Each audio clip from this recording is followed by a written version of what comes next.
Perdón que les toque tantas veces. Ahora sí, ahora podés compartir, Ale. Bueno.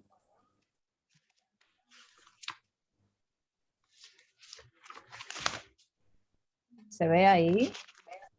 Sí. Bueno, nosotros podemos ir comenzando. Sí. Bueno, ¿Sí? nosotros tenemos el caso Federico, que fue escrito, abordado por una psicopedagoga.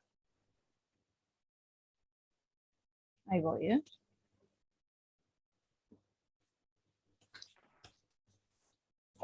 Antes de comenzar a hablar específicamente de Federico y de su historia, por la escritura del caso y cómo fue presentado, consideramos que es importante mencionar algunos puntos o ítems que consideramos relevantes en la exposición de este caso. Y a esos nos vamos a dedicar en esta introducción. Un primer punto es, como ahí está mencionado, la mirada que hay en la presentación acerca del diagnóstico, ya que es visto como un proceso y como una construcción. Como un proceso en el sentido de la temporalidad que conlleva tomar contacto con un niño, con su familia, intentar conocerlo, intentar valorar aquellas posibilidades, también la dimensión de las interacciones y cómo se maneja en su contexto, y también que esto posibilite un armado, una posibilidad que se va armando en tanto construcción de ese conocimiento y de esa posibilidad de acercamiento, que insistimos, es al niño y a la familia. Consideramos que este punto a nosotros nos resultó sintónico y lo queríamos destacar. También en este modo de llevar adelante el proceso diagnóstico, que implica también a la tecnicidad que es puesta en situación, pero que no pierde de vista la singularidad del paciente o del niño sujeto de la intervención, y que también se pone siempre a cuenta de lo que se quiere buscar, de la singularidad del niño, y pensando en que esto no esté por encima de lo que a la particularidad del niño, su familia, su contexto, nos implica. Por lo tanto, más allá de dar respuestas a partir de test o de cuestiones pautadas de evaluación o de diagnóstico, decía, de dar respuestas a la demanda del médico, de los neurólogos y demás, sino poder precisar y formalizar un acercamiento real a la realidad del niño y de su familia, de modo que la autora presenta este pasaje, ¿no? de una verdad universal que consideramos inaccesible, digamos, de la verdad a una verdad que es la realidad que manifiesta y que teje la trama en la que el niño se encuentra inserto, ¿no? Más allá de las exigencias incluso de procesos diagnósticos establecidos de antemano, a tal punto incluso de cuestionar también la secuencialidad temporal de un proceso diagnóstico estándar y de preguntarse en qué momento poder realizar cada una de las etapas y si realizarlas o no. Me estoy refiriendo a cómo realizar la entrevista inicial, si pensar la entrevista con el niño o no, si pensar o cómo articular ese espacio con el niño en tanto hora de juego o no. Digamos, cada una de las instancias que conforman ese proceso diagnóstico, que tenga un sentido que vaya en relación al niño y a lo que se pretende conocer, y no responder a una situación estandarizada que apunte a algo más universal, sino apelando permanentemente a la singularidad y a la particularidad de este niño y su familia en cuestión. Por lo tanto, subyace en todo momento una idea con la que también sintonizamos, que es la de diagnóstico como hipótesis, ¿no? Pensar ese proceso como una brújula, como aquello que orienta, un norte que va marcando ciertos lineamientos y cierta direccionalidad en lo que se va haciendo y en las intervenciones que se van proponiendo, pero susceptible en todo momento de reajustes, de modificaciones, de cambios, ¿no? Tomábamos la expresión de Gisela Untoglich en relación a que los diagnósticos en la infancia se escriben con lápiz, ¿no? Pensando en que cuando uno se acerca y comienza un proceso, pensando en el niño, por ejemplo, que empieza a escribir o que se enfrenta a un aprendizaje nuevo, el lápiz permite borrar, reacomodar, reformular. Bueno, en esto coincidimos también, ¿no? Pensamos que el diagnóstico, eh, además de ser un proceso y de ser una construcción, tiene que estar sujeto a posibles variaciones, a posibles reajustes, a cambios de dirección, no porque sea algo aleatorio o no pensado, sino justamente porque es pensado, porque es reflexionado en relación a cada niño y a su familia, susceptible entonces de acomodarlo a esas necesidades. Y además, teniendo en cuenta las particularidades de la perturbación, del contexto, de la realidad, del momento histórico, eh, de las características socioculturales del niño y demás. En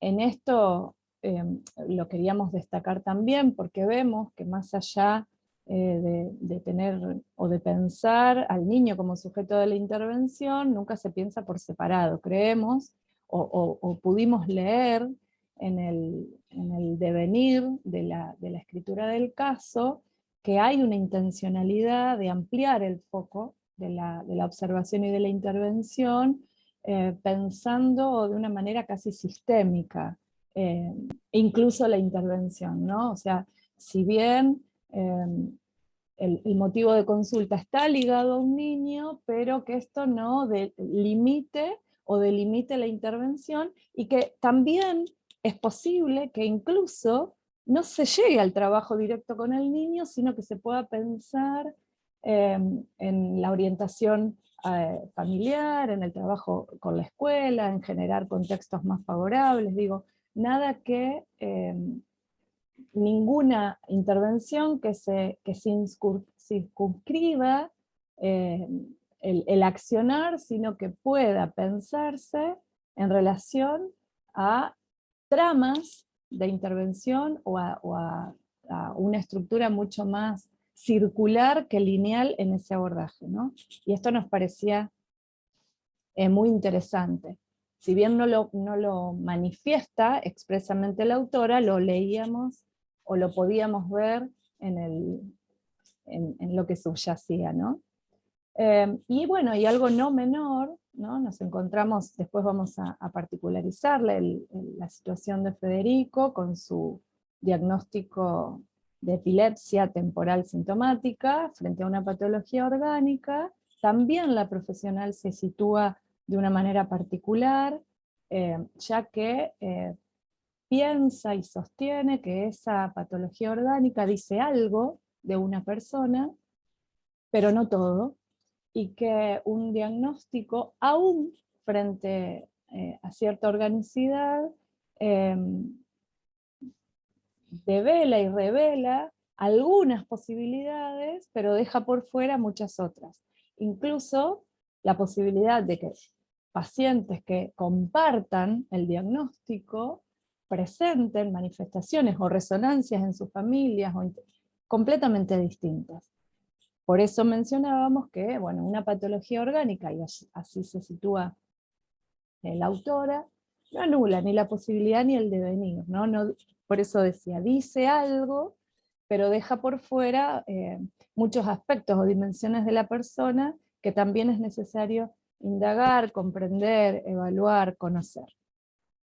Dicho esto, nos vamos a ir a algunos datos importantes acerca de Federico. Federico es un niño que al momento de la consulta con la psicopedagoga tiene 4 años y medio, concurre con un diagnóstico de epilepsia temporal sintomática. La derivación, de alguna manera, proviene del ámbito educativo. Federico asiste a un jardín de infantes que de alguna manera se pronuncia y dice que no puede sostenerlo más. No hay mayores precisiones al respecto, no, en el caso no se especifica cuál es la realidad de Federico en el jardín, no dice más que esto. Quizás después en la descripción de algunas manifestaciones de Federico podemos algo vislumbrar o imaginar acerca de qué puede estar ocurriendo en el jardín, pero no hay mayores precisiones, y sí algo que es bastante llamativo, o que al menos a nosotros nos hizo un poco de ruido, y es que el jardín, además de mencionar que no puede más con Federico y que no lo puede sostener, supone que para Federico es necesario una derivación a una escuela especial. Situación que la familia se niega a aceptar y bueno, de alguna manera también por eso concurre a la consulta psicopedagógica, que toma y describe este caso.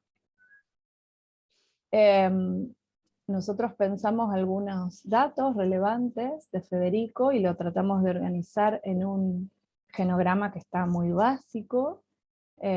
Básico porque no tenemos muchos datos, la realidad es que nuestro escrito carece de información, o al menos así sentíamos, ¿no?, que nos faltaba mucha más información acerca de la historia y de la vida de Federico, pero bueno, por lo que podemos leer y precisar, y sobre todo precisar a partir de este primer acercamiento que tiene la psicopedagoga con la familia de Federico, y aquí comienzan las cuestiones más jugosas, ¿no?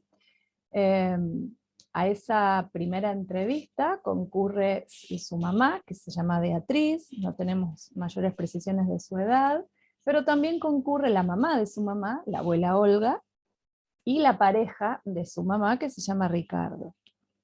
Ellos mismos manifiestan que van para todos lados juntos. Y cuando llegan y se hacen presentes, despliegan inmediatamente una cantidad importante de informes sobre Federico, de distintas disciplinas y profesionales. Informes pediátricos, neurológicos, neuropsicológicos, del jardín. Traen todo un arsenal de cosas que en realidad después vamos a ver, mucho con eso no saben qué hacer. También como un dato no menor, quien toma la palabra en ese primer acercamiento es la abuela Olga, y comienza a describir de alguna manera la historia, se hace portavoz de la historia de Federico.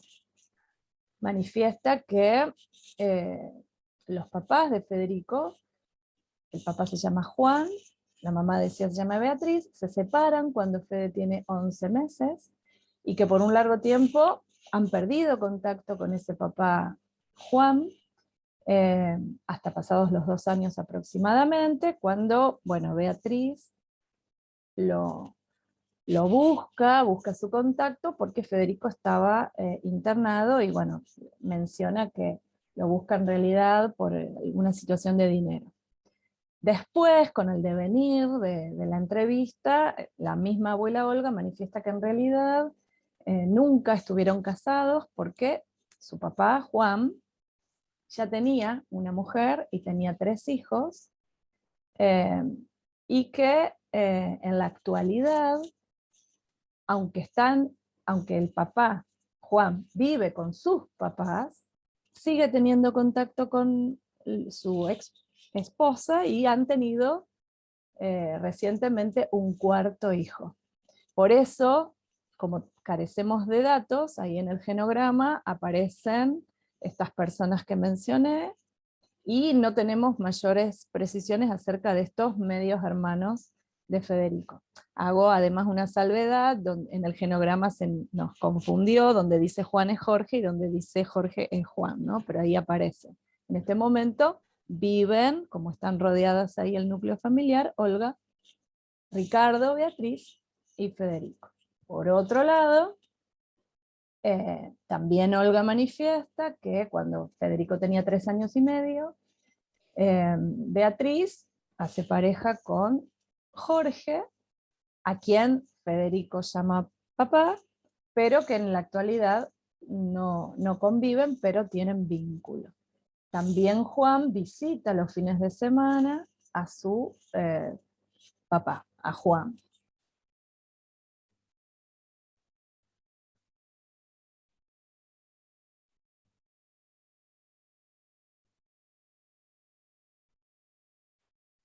Nosotros no nos vamos a dedicar demasiado a describir el cuadro, sí poner el acento en esto que menciona la autora, que más allá de las manifestaciones que son posibles o más visibles en los pacientes con epilepsia temporal sintomática, que podemos mencionar dificultades de aprendizaje o también trastornos del lenguaje, de la motricidad, dificultades para generar vínculos con pares y por supuesto la posibilidad de las convulsiones, sí podemos mencionar que en la familia, en este primer acercamiento que realiza la familia a la consulta psicopedagógica, aunque traían una batería de informes y venían con todo un arsenal que hablaba de Federico, ellos pudieron decir bastante poco de esto que les pasaba a Federico, incluso tampoco mencionan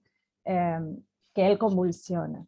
Entonces nos encontramos ante un diagnóstico de una patología orgánica que tiene todas unas implicancias también en el posicionamiento subjetivo de Federico y cómo la familia lo puede ir tramitando, nombrando y haciendo que con eso. Y reiterar que este diagnóstico para la profesional fue un dato que necesitó luego revisar, retomar, volver a visualizar a través de una consulta neurológica, pero que había algo en esta descripción de una patología orgánica que no cerraba por ningún lado. De hecho, discúlpame Ale que hago ahí un paréntesis, Por favor. la profesional no da una descripción del diagnóstico en sí. Ella nombra que Fede viene con ese diagnóstico, pero no hace un desarrollo del mismo ni explica nada acerca de él. O sea que No. la definición que nosotros pusimos ahí en el Power es porque la buscamos, porque tampoco queríamos ahondar demasiado en el diagnóstico, ya de que por sí la misma profesional no ahonda en él. Bueno, Fede venía con algunos tratamientos previos, como dijo Ale. En los informes presentados se observan diferentes tipos de evaluaciones que comprenden las evaluaciones neurológicas, neuropsicológicas, pediátricas, y actualmente estaba realizando tratamiento fonoaudiológico y psicológico. Esto es lo que la familia informa. Pásame Ale si querés, a partir de esta primera entrevista que realiza con la familia, ella va observando por ahí como estas características demográficas, y a partir de esta entrevista con la familia elabora el plan de intervenciones que se van a llevar adelante. Como decía Ale, no siguen un plan estricto, sino que ella va pensando si primero entrevista al niño, si primero a la familia, si orienta a los profesionales, o con cuál de todos los actores va a llevar a cabo en primera instancia sus intervenciones. Dentro de estas características demográficas, según este relato de la psicopedagoga, vemos una situación familiar sumamente problemática, en donde los lugares, dice ella, se encuentran trastocados. Nosotros podemos inferir que los roles que ocupa cada uno dentro de esta trama familiar están por ahí, son la abuela cumple un rol más de autoridad o como de la vocera de la familia. En algunos pasajes se deja ver que Fede manifiesta algunas situaciones también que tienen que ver con poco apego ante algunos miembros de la familia, principalmente la mamá. Y por otro lado, bueno, tenemos esta familia que se mueve en bloque hacia todos lados, en donde el abuelo cumple como este rol de acompañar, también de poder llevar, traer, incluso ahora en un momento lo vamos a desarrollar, en donde la mamá estaba internada y el abuelo era quien cumplía esta tarea, digamos, ¿no? De acompañar al niño. Además también vemos que, bueno, el papá, si bien tiene contacto con Federico, el rol que cumple el papá quizá no es un rol tan presente, sino que él lo ve solamente los fines de semana cuando Federico asiste a la casa de sus abuelos paternos, y no sabemos si además tiene relación con sus hermanos de parte del papá, o si, bueno, esta información no aparece explícita en el caso. El plan de intervención de diagnóstica y, bueno, la justificación es esto que veníamos hablando, ¿no?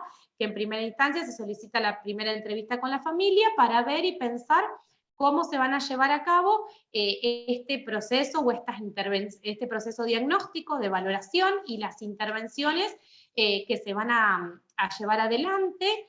Ella plantea, como decíamos anteriormente, el diagnóstico como una serie de hipótesis que se van reafirmando o refutando con él a medida que se van realizando estas diferentes intervenciones o generando hipótesis nuevas. Y también, bueno, esto nos va a dar las decisiones que se van a ir llevando adelante a través de, bueno, de cada una, digamos, a través de esta entrevista se va a construir las intervenciones posteriores que se van a realizar. Perdón, chicas, yo también ando un poco enferma. Bueno, las intervenciones que se realizan, nosotros contamos que son aproximadamente 10 estas intervenciones. La primera intervención es una entrevista inicial con la familia. En esta entrevista inicial es en donde se inunda voy a buscar un poquito. Se inunda de informes, te acompaño, Gise, que mencionábamos, ¿no? Que aparecen un montón de informes de escritos de muchas disciplinas y de muchos profesionales, hablando de Federico, pero los que parecería no pueden hablar tanto de Federico son los familiares, ¿no? Estos que se mueven en bloque. A raíz de esta entrevista inicial con la familia es cuando la psicopedagoga decide, como toda una intervención, citar a Federico. Digamos, lo manifiesta expresamente que la decisión de convocar a Federico surge a partir de ver todo este despliegue familiar y la confusión también que se da en los roles en esta primera entrevista. Y cuando convoca a Federico, bueno, se encuentra con un panorama particular también. Bien, en la primera entrevista con Federico, ella puede observar que es un niño el cual describe en permanente movimiento y permanentes verbalizaciones, en donde todas las preguntas están, en donde pregunta mucho, habla en tercera persona, hay dificultades en el lenguaje que interfieren en la comunicación entre ambos, hace preguntas de objetos o de cosas que inclusive pareciera saber el significado. Entonces, bueno, es como que ella lo describe así, ¿no? En permanentes verbalizaciones y movimiento constante en el que necesita intervenciones para poder hablar, para poder tener una conversación y también para poder hacer algo con otra persona. Entonces aquí son las intervenciones que ella va realizando en esta primera entrevista con Federico. Al terminar esta entrevista con él, le solicita el teléfono del neurólogo para poder comunicarse con él. Es aquí en donde le preguntan, la abuela es quien otorga, perdón, en esta entrevista también se ve que Fede viene con el abuelo, su mamá estaba internada, el niño no manifiesta signos de angustia, ni tampoco de quedarse con una persona nueva, extraña, a la cual no conoce. Entonces es aquí en donde ella manifiesta que se observan algunos signos de quizás poco apego. Sobre todo en esta situación angustiante que por ahí estaba viviendo la familia. Al solicitar el teléfono... Sí. Perdón, Gise, solo agregar esto que decías, que está en permanente movimiento y también en permanente verbalización, que esas verbalizaciones tenían el formato de pregunta y que parecían ser preguntas que no esperaban una respuesta.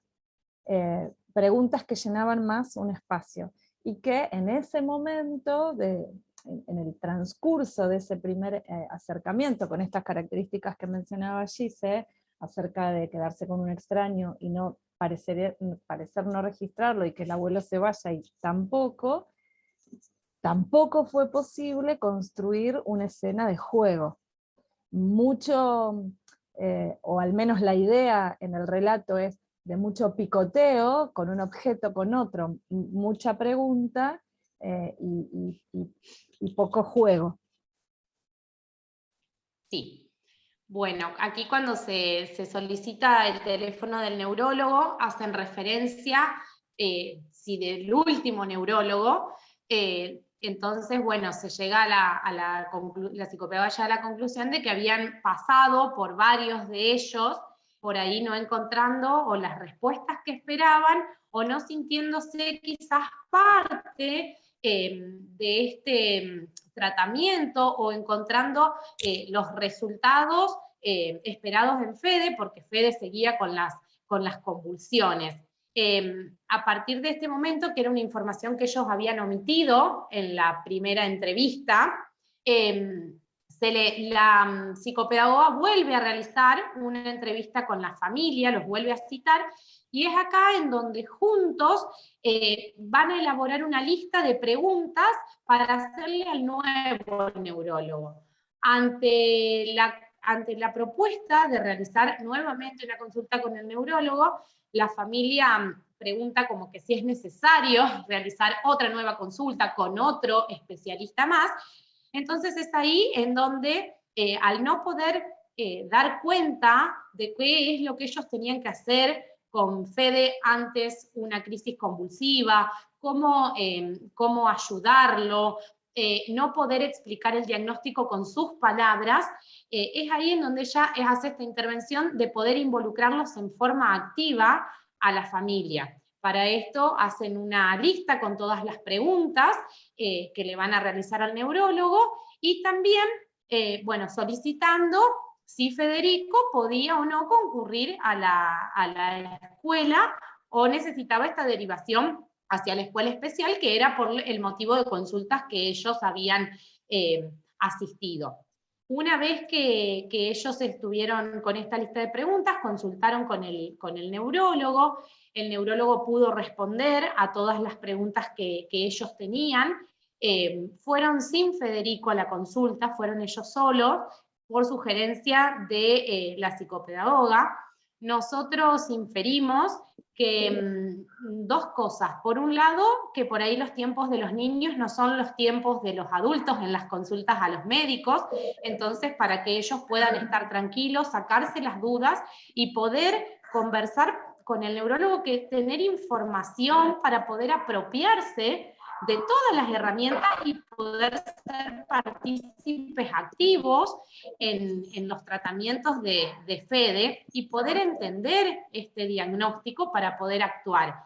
Y por otro lado, porque también pensábamos que se iba a estar hablando de él, entonces tampoco estaba bueno hablar de su diagnóstico, de las cosas que le pasaban, o por ahí cómo actuar adelante de un niño tan pequeño, y que esto también va marcando su proceso y su construcción de la subjetividad. Luego de esta entrevista, ellos continuaron con otro especialista. Fue solo una entrevista con este neurólogo, pero sí dice que continuaron con un especialista de la obra social rutinariamente, digamos, o sea, lo pudieron hacer en forma sostenida a estos controles, y en un momento menciona que durante los 9 meses siguientes Fede solo tuvo una convulsión. Nosotros atribuimos a esto de que la familia pudo tener un proceso activo, sacar sus dudas, conocer y poder involucrarse, poder actuar de otra forma, o poder también calmar sus miedos, sus ansiedades, y construir el diagnóstico desde otro lugar. Y nosotros a eso lo creemos fundamental para esto que marca, que aparte de la medicación que fue cambiada y demás, tiene que ver en, bueno, por ahí cómo se mira al niño y en relación a este diagnóstico y todo lo que se va construyendo a su alrededor. Luego, bueno, tiene otra entrevista con la familia, en donde, bueno, hablan de todos estos temas, y vuelve a ver 3 veces a Fede para poder descartar todas las hipótesis en relación a la lectoescritura, a las hipótesis de pensamiento, a lo que estaba más referido quizás al aprendizaje, y también a las relaciones por ahí con los pares, o las habilidades sociales que Federico tenía.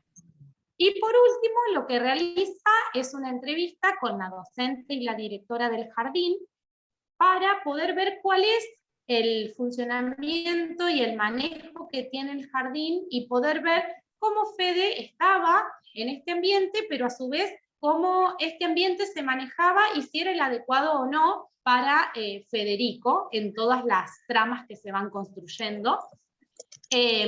Posteriormente concluye con que Fede fue inserto en un jardín municipal en una sala de 3 años.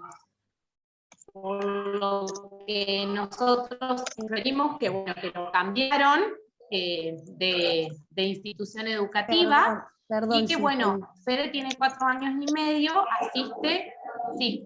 Perdón, Gil, te interrumpo porque ¿Sí? a Julia se le activó el micrófono de nuevo y se escucha todo saturado. Ahí está. Ahora sí. No te estaba escuchando bien. Bien. Bueno, que después de la entrevista con la directora y, bueno, y la docente, y de ver cómo era el funcionamiento de Fede, y ver cómo era el funcionamiento en realidad de la institución en la cual estaba inserta, y cuáles eran las normas, las exigencias, o cómo era el manejo institucional en sí, culmina con la intervención diciendo que Fede es integrado en un jardín municipal en una sala de 3 años. Bueno, como acá lo dice, y con las inferencias que nosotros pudimos hacer, Federico comenzó su escolaridad en una nueva institución educativa para, bueno, poder construir quizás nuevos vínculos y nuevas formas a partir de todas las intervenciones que se realizaron. Y sí vemos que Fede tiene 4 años y medio y se lo integró en una sala de 3 años. Entonces, bueno, si bien no lo explicita en el caso, nosotros podemos inferir que al integrarlo en una sala de menor edad, habría algunas, digamos, cuestiones a nivel de pensamiento o a nivel por ahí de desarrollo, en la que Fede necesitaba estar con niños más pequeños. Es una inferencia, ¿no? En ningún lugar lo explicita. Hasta aquí llegan las intervenciones para la valoración diagnóstica, y después de esto no tenemos más información para saber si digamos, si se continuó con un tratamiento, o si hasta acá, digamos, llega el explicitado el caso clínico, hasta aquí está escrito.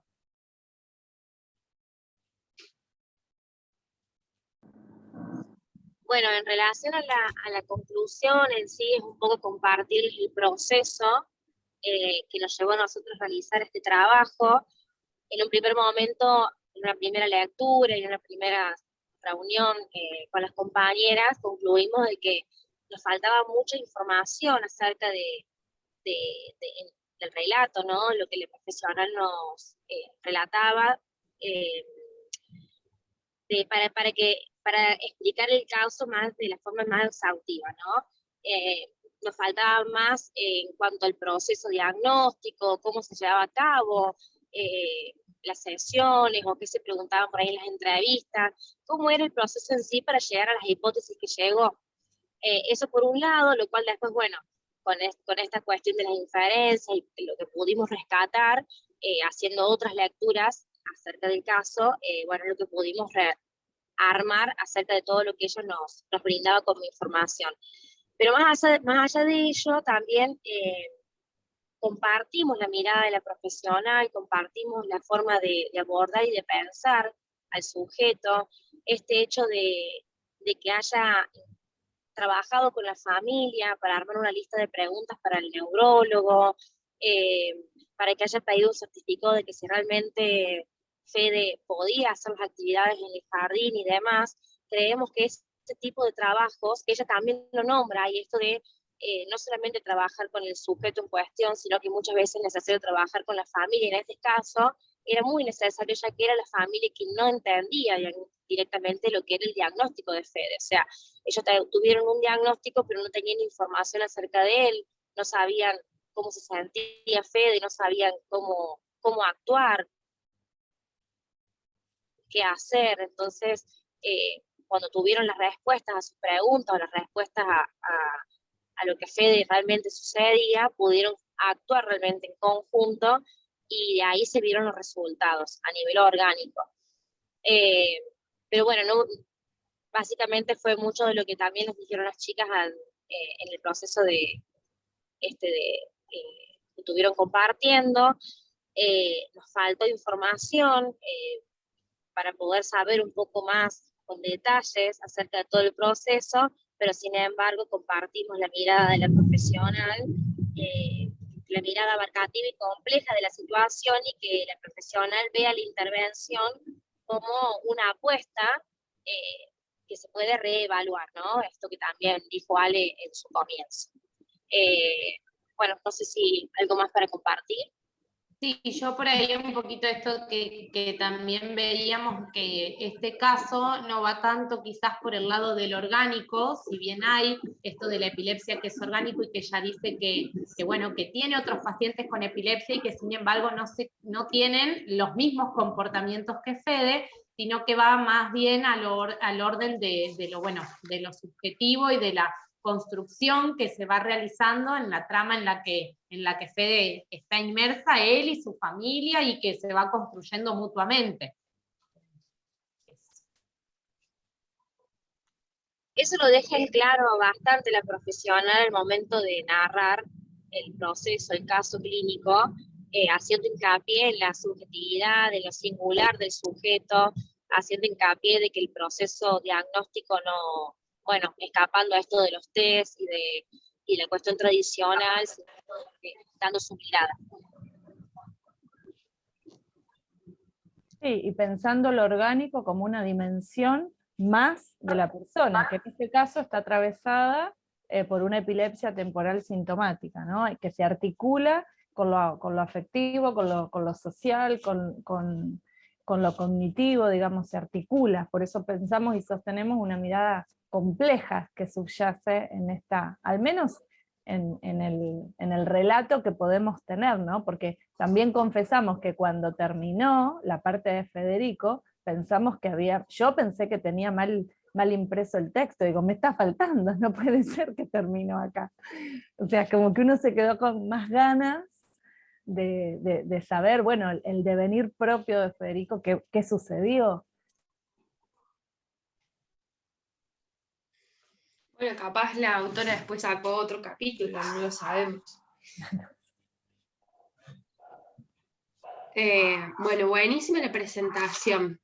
Yo la única pregunta que les quiero hacer es, ¿el fondo de la presentación es un dibujo que buscaron o existe ese fondo?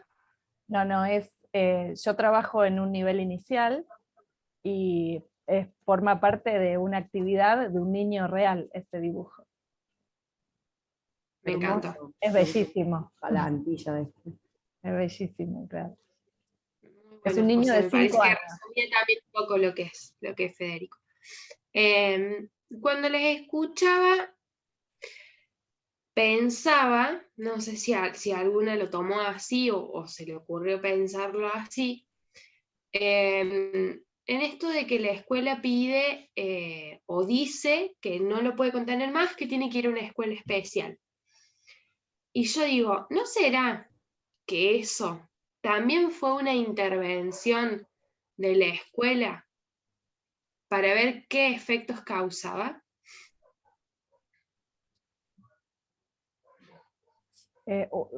Personalmente pienso que puede serlo. Lo que ocurre es que también uno se posiciona, ¿no?, en el impacto que tienen las intervenciones, y me permito pensar, bueno, ¿cuál es el límite? Porque toda estrategia tiene que tener un sentido y también un posicionamiento ético y respetuoso respecto del otro. Todo bien con querer generar algo, pero ¿a costa de qué? Porque el impacto en la familia es muy fuerte. De hecho, cuando la profesional habla con la maestra, la directora de la institución, a la conclusión que llegan es a sacar Fede de la institución, o sea, como que no hubo una cuestión de, bueno, hablemos a ver si la familia puede ver esto como nosotros lo vemos y poder ayudar a Federico, sino o sea, como nosotros lo tomamos, o lo que se vio es como Fede está molestando, ¿qué hacemos con esto que molesta, que no podemos sostener? Y bueno, y se llegó a directamente sacarlo de la institución y mandarlo a otra. Sí, de todas maneras...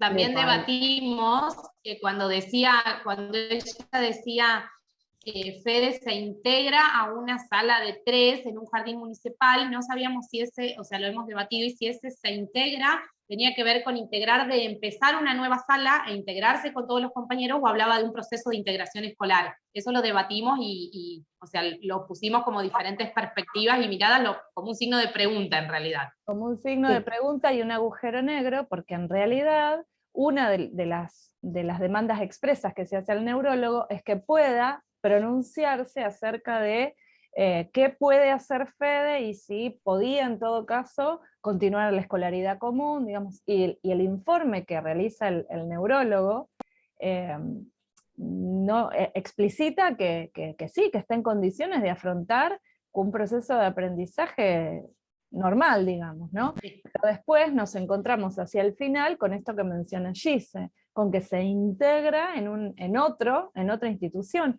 o lo pensamos, ¿no? Lo discutimos entre nosotras, ¿cómo lo entendiste? ¿Qué pasó? Quizá es un tipo de intervención, digamos, por más que nosotros consideremos si es oportuna o no, es lo que los llevó a ustedes a debatir sobre qué pasó ahí, ¿no? Y poder mirarlo de diferentes puntos de vista y de diferentes ámbitos a decir, bueno, ¿está haciendo una intervención? ¿Es oportuna? ¿No es oportuna? ¿Qué consideramos nosotros en cuanto a eso? ¿Sí? Interpelar el caso.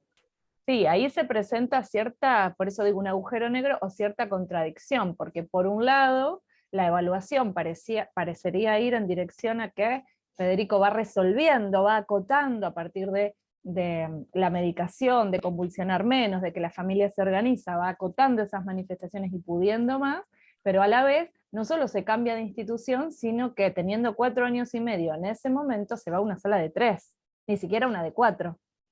Teniendo 4 años y medio, ¿no? Entonces ahí es como que se nos presentan, bueno... Que tampoco está aclarado, entonces nos queda como esa pregunta del por qué a esa sala, del por qué la palabra integración, o sea, si la palabra de integrar, como que se une, o que hace un proceso de integración. Ahí proceso. en la caja tenés más cacao también, amigo. Tenés un tarrito con... No, allá en la caja de ahí abajo. Bueno. ¿Quién se está por preparar una chocolata, Juli? ¡Ay, perdón! Creí que estaba apagado y le iba a ir tener más cacao. Bueno, y otra pregunta que les hago es, Federico, a la consulta que van, a esa que ustedes dicen que asisten, que despliegan un montón de informes, ¿Federico va? No. Bueno, ella realiza la primera entrevista con la familia, solos, y después una con Fede también con él solo, y después las que siguen. Bueno, yo hago una anotación. Ella dice, se mueven en bloque, en masa. Federico no va a la primera entrevista, pero sí, o sea, no va Federico, Pero va al persona, arsenal. pero sí va Federico Papeles, ¿no? Como eso yo anoté o me llamó la atención cuando les escuchaba, digo, bueno, no está el cuerpo de Fede, pero Fede está ahí en esos papeles. ¿Quién es Fede? Este es Fede. Claro, Somos todos nosotros.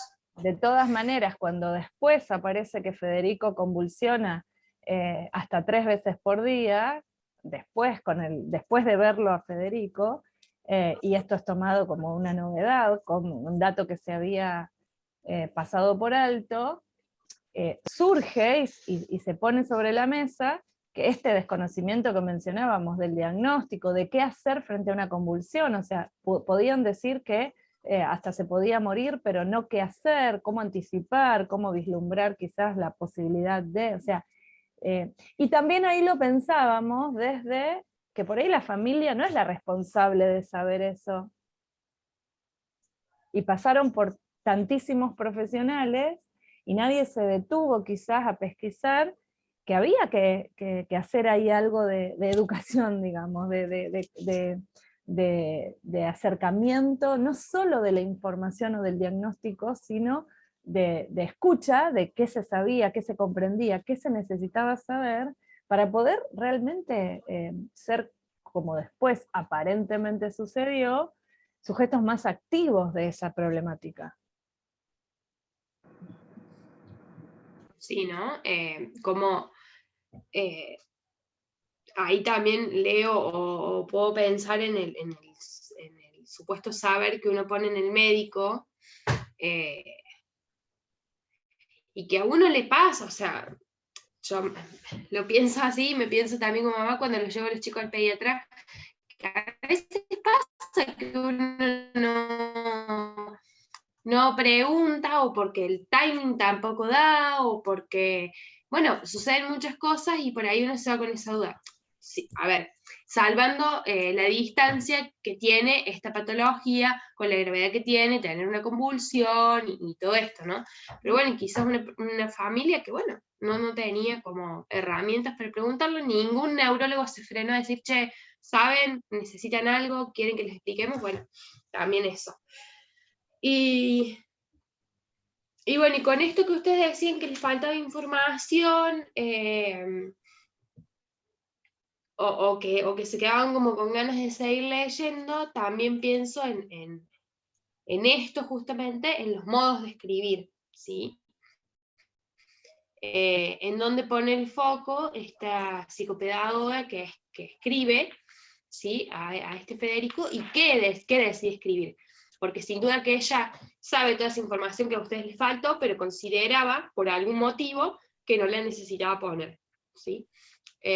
Bueno, para mí fue una muy buena presentación. Todo este detenimiento, perdón, que ella hace al comienzo y que nos resultó muy sintónico, es realmente gustoso, ¿no? Y jugoso. Cómo ella se planta, digamos, planta una posición que es muy interesante al comienzo. Quizás por eso, todo eso que leemos al comienzo y que nos resuena tan cercano, después es que terminó. ¿Cómo que empezó Jimena? Y que incluso habla de esto que habíamos hablado también en alguna de las clases, ¿no? Cuando ella habla de esto de que no solo podemos tomar o no nos podemos basar en estas baterías o test que no sabemos ni quiénes, ni cuándo, ni en qué contexto se establecieron, se hicieron, para qué personas y demás, como algo sistémico y totalmente estandarizado.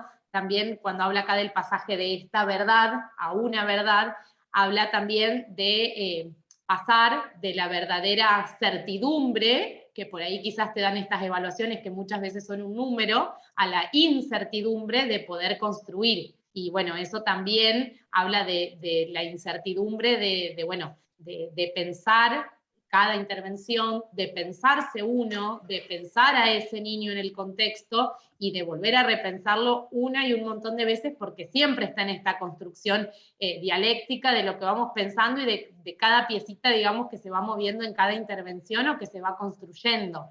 Entonces, bueno, como correrse un poquito de este lado de esa verdad absoluta, por así decirlo, para crear la verdadera verdad, que es la que está en torno a este niño, a esta familia y a este contexto.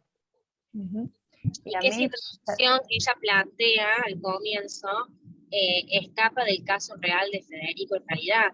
Es como que ahora pensándolo, digo, pareciera que esta parte, este recorte de caso clínico, hablara más acerca de su proceso como profesional, su actuación profesional, que el objetivo de presentarnos a Federico como caso. Capaz, digo, pienso, ¿no?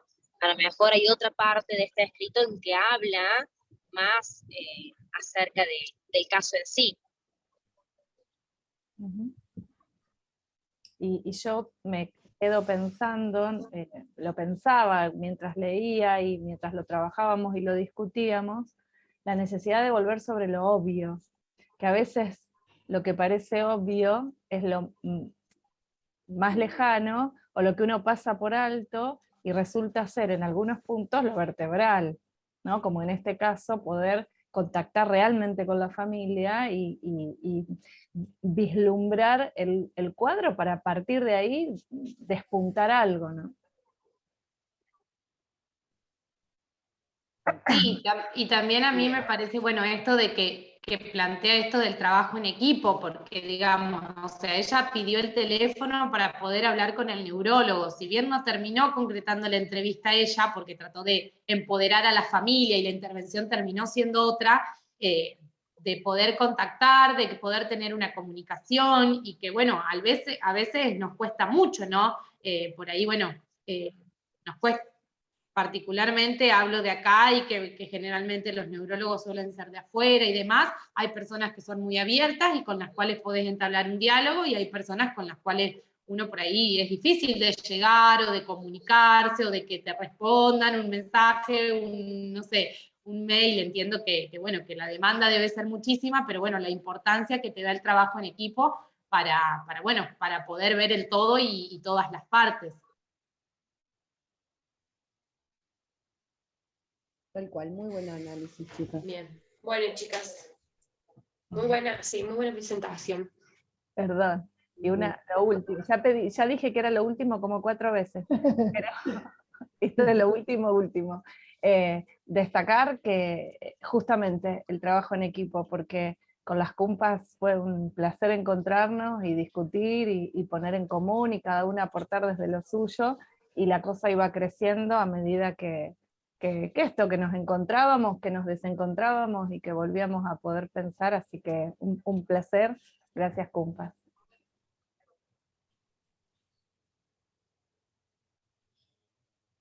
Muy bien, la felicito. Buenísimo. Qué bueno que a pesar de las distancias, porque digo, una en una punta, la otra en la otra y la otra en la otra, poder encontrarse y que suceda esto, ¿no? Que suceda la magia. Hasta Connie viajando. Bueno, felicitaciones, chicas. Sí. Se nota que pudieron conectar ahí y hacer algo lindo. Bueno, vamos con Gustavo, de Paola, Julia y Alfonsina. Buenas. ¿Por qué tengo Paola? Paola es Paola, es Roxana. Roxana. Roxana Paola. Ah, yo la tenía siempre como Roxana. Bueno, yo tengo, a ver si puedo compartir. Ah, sí.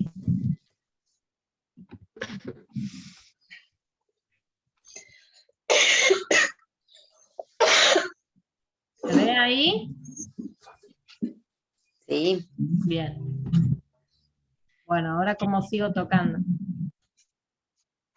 Con una que indique avanzar. Bueno. Bueno, Gustavo es un caso escrito por una psicóloga con orientación psicoanalítica en 1986.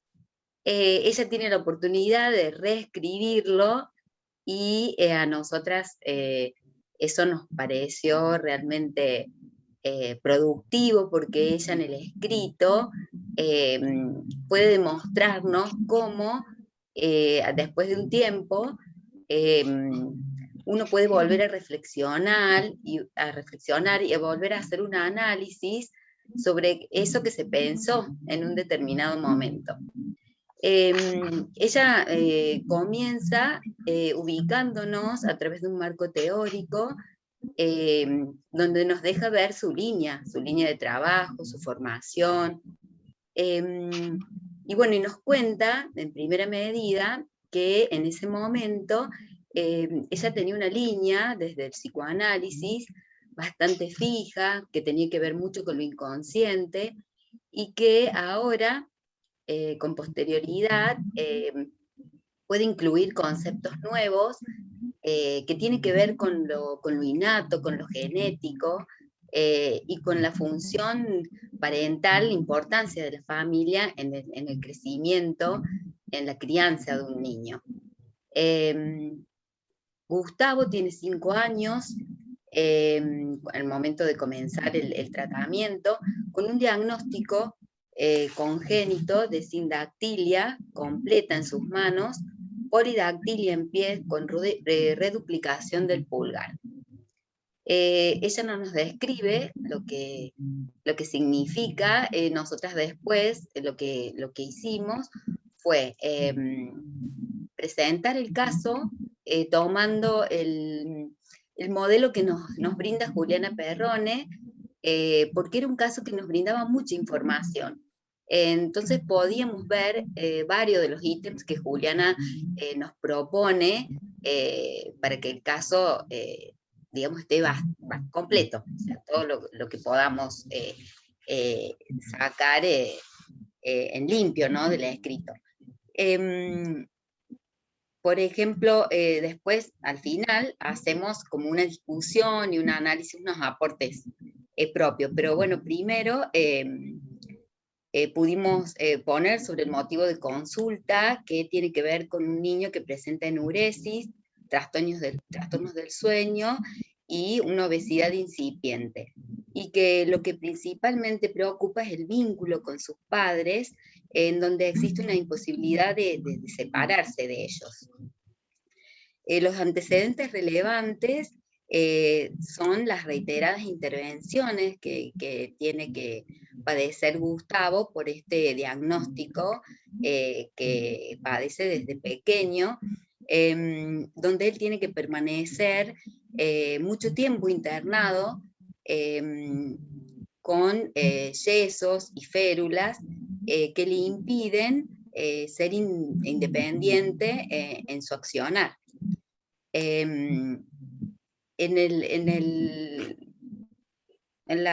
Bueno, las condiciones familiares podemos deducir que es una familia de clase media, porque ellos se enfrentan a tener que viajar al exterior, a permanecer en el exterior para las intervenciones de Gustavo, y es una familia conformada por el papá, la mamá y una hermana.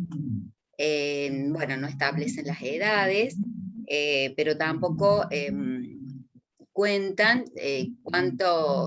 si hay otros integrantes de la familia, pero sí deja ver que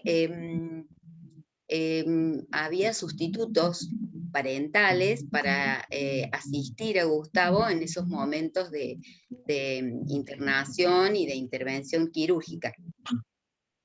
Los tratamientos anteriores en cuanto a terapias no establece que él haya realizado, pero bueno, nosotros queríamos destacar que bueno, él tiene desde lo clínico intervenciones quirúrgicas, amputación del pulgar en los pies,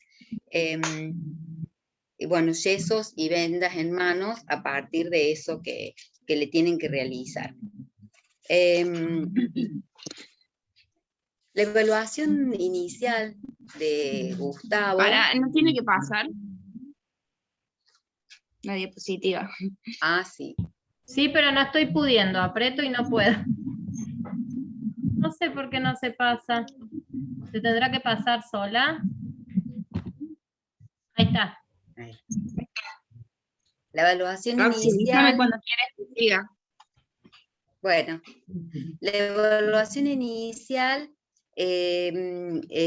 establece que Gustavo se presenta como un niño cariñoso, comunicativo, es voluntarioso, emprendedor, presenta un pensamiento reflexivo, y ella ahora, en la reescritura del caso, nos cuenta que le da mayor importancia a los dibujos y al juego del niño. Y bueno, y es así que en los dibujos nos cuenta que hay garabatos indiferenciados y que en el modelado, por ejemplo, Gustavo realiza grandes conglomeraciones de plastilina. Y bueno, también presenta una total dependencia para de las actividades. Ella hace una descripción de algunas sesiones y cuenta que Gustavo la llama continuamente para que ella lo asista. Por ejemplo, cuando va al baño, la llama porque necesita que lo asista para vestirse, desvestirse. Él en ese momento, ella deja ver que cuando él intenta realizar cosas, todo se le cae de las manos. Bueno, y así empieza a introducirnos en la problemática que presenta Gustavo. ¿Quieres? Julia. Pasa. Sí. Bueno, ahí me... Alfon, ¿quieres pasar? Como querer quiero, pero no me pasa. Estoy apretando. A veces hay que darle un clic y esperar un ratito, porque lo que pasa es que como estamos en internet, estamos compartiendo el power y todo eso es un poquito más lerdo. Nos gana la ansiedad de querer pasarlo y lo terminamos tildando. Bueno, sigo si quieres. Podés. En cuanto al caso, el cuadro clínico, capacidad funcional, como lo dice Julieta, bueno, y como dijo Roxana recién, luego de las intervenciones quirúrgicas, que tuvo 5 en su totalidad, bueno, tenía una total dependencia, en ese momento, cuando estaba operado, tenía una total dependencia de un otro. En este caso, bueno, de la mamá también, que de hecho también dice que cuando realizaba terapia, muchas veces la mamá intervenía en esa terapia para manifestar lo que le estaba pasando a él.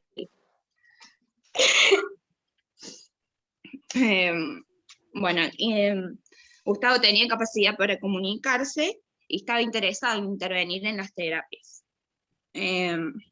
En cuanto a los estudios complementarios, no manifiesta ahí, en el caso no... Ahí está. Bueno, no se explícita que está. En cuanto a los objetivos de la terapeuta, ¿se escucha? Bueno, es el autoconocimiento y descubrimiento de su propio cuerpo, que al estar interrumpido porque él viajaba al exterior para las intervenciones quirúrgicas, el abordaje se acomodaba a estas circunstancias. Bueno, el detalle del procedimiento, como dijo Roxy, hace 3 años que hace terapia psicoanalista, bueno, el análisis del sueño, del juego, de los dibujos, progresión de la relación corporal objetal a imagen corporal a través de la actividad grafoplástica. Y después, en cuanto a las evoluciones del seguimiento, hubo una evolución en el grafismo. Que bueno, este problema también lo llevaba en el colegio, que tenía problemas en la grafoescritura y en los números, que los sustituía o los invertía, los duplicaba o se les confundía. En cuanto a la evolución, los resultados terapéuticos, bueno, desapareció su enuresis y los tratamientos del sueño, logró hacer deportes que no implicaran tanto despliegue, y bueno, en la escuela se desarrollaba en la exposición oral, y bueno, logró nivelarse en la escritura.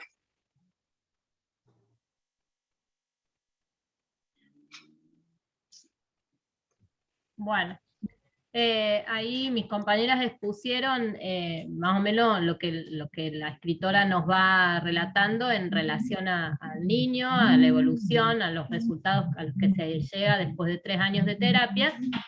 Y nosotras, bueno, después nos planteamos algunas cosas en función de lo que observamos, ¿no?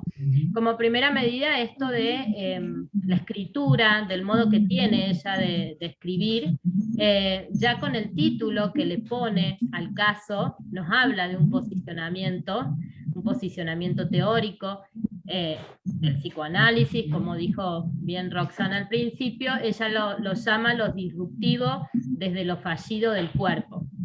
Entonces, bueno, nosotras pensábamos ahí que como esto, que es algo congénito, que este niño tiene, que hace que su cuerpo sea diferente y también que tenga que atravesar procesos de intervención quirúrgica en los cuales tiene que depender de un otro, como eso deja una huella en el cuerpo de ese niño, y esa huella como se extiende también a lo vincular y a su manera de desempeñarse, cómo va dejando marcas en su desempeño en la escuela, en la relación con los padres, en el mismo vínculo terapéutico que establece con la psicóloga, porque también ella relata que él le pide muchísima ayuda, que no se quiere quedar solo, que para ir al baño necesita que ella esté ahí, después ella lo empieza a espaciar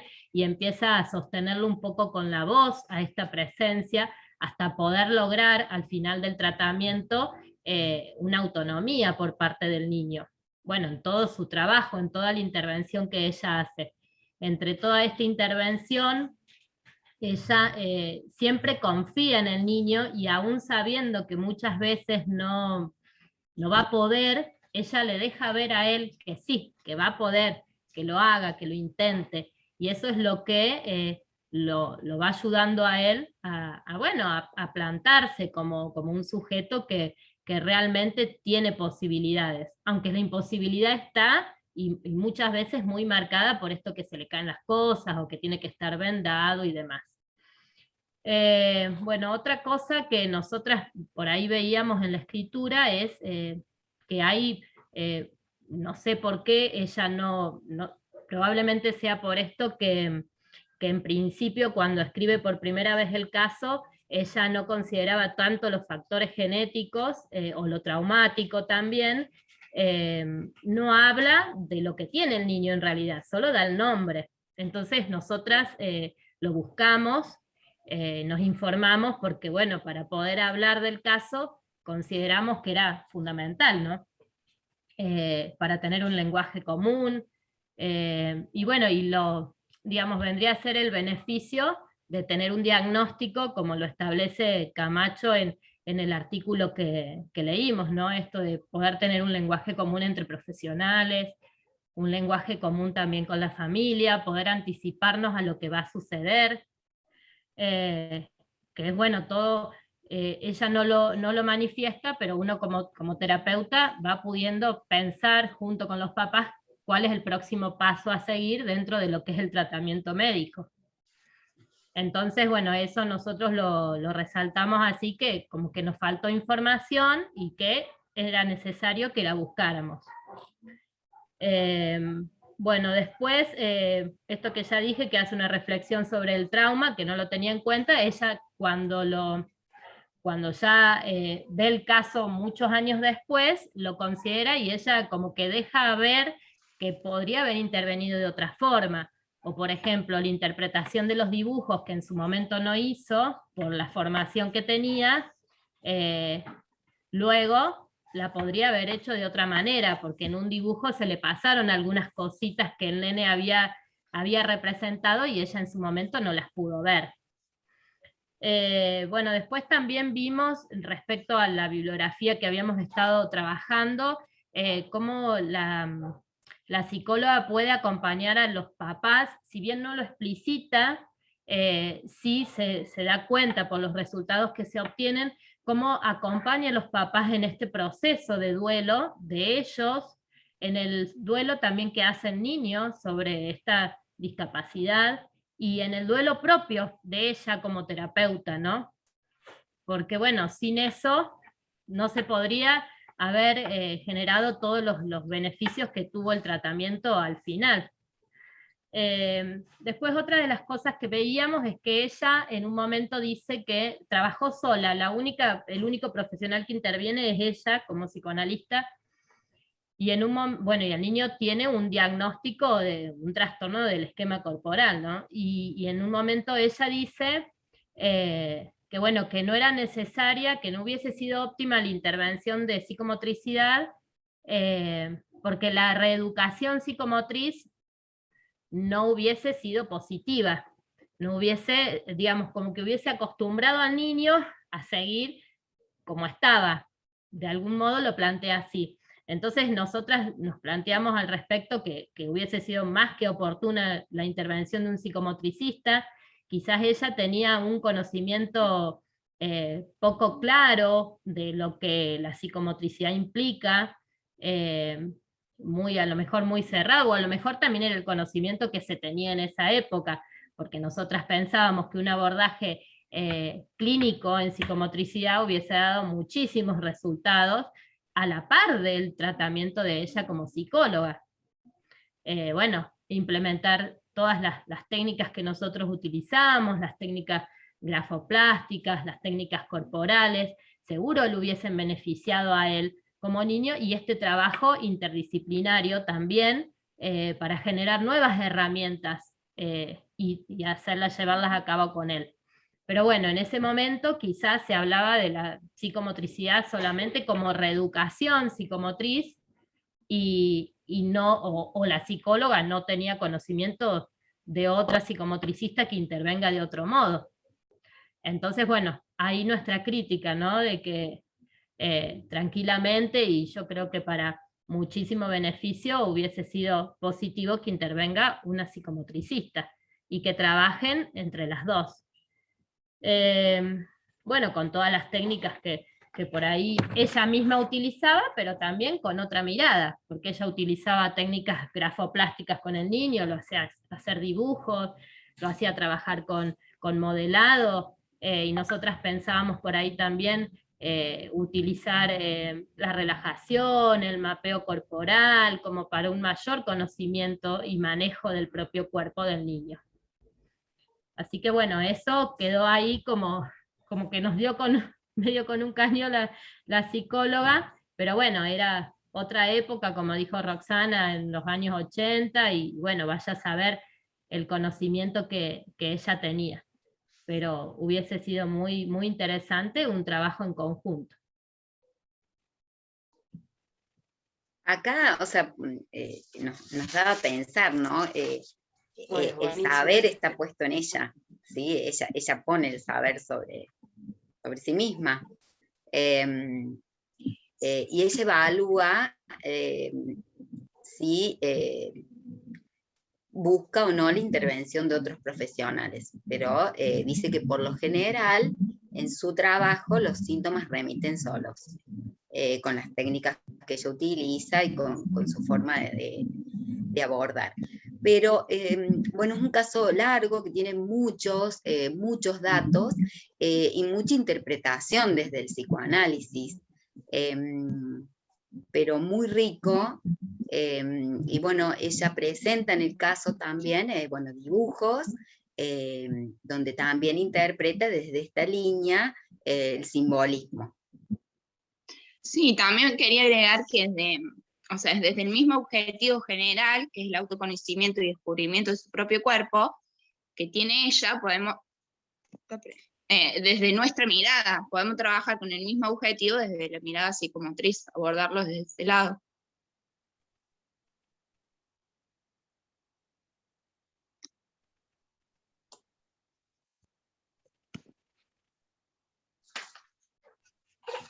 Bueno, chicas, está bueno. Han podido, a pesar de que es larguísimo el caso,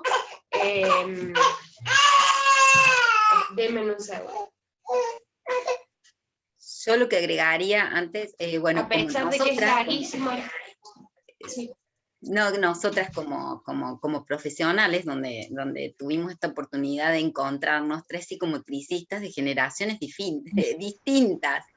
Entonces, ahí en ese momento le contábamos a Julia, bueno, yo hace 20 y pico de años, cuando me pedían realizar este tipo de trabajos, o bueno, los cursos que he hecho posterior, y Alfonso, o sea, cómo cada una, desde su historia, también interpreta las consignas y trata de dar una resolución, ¿no?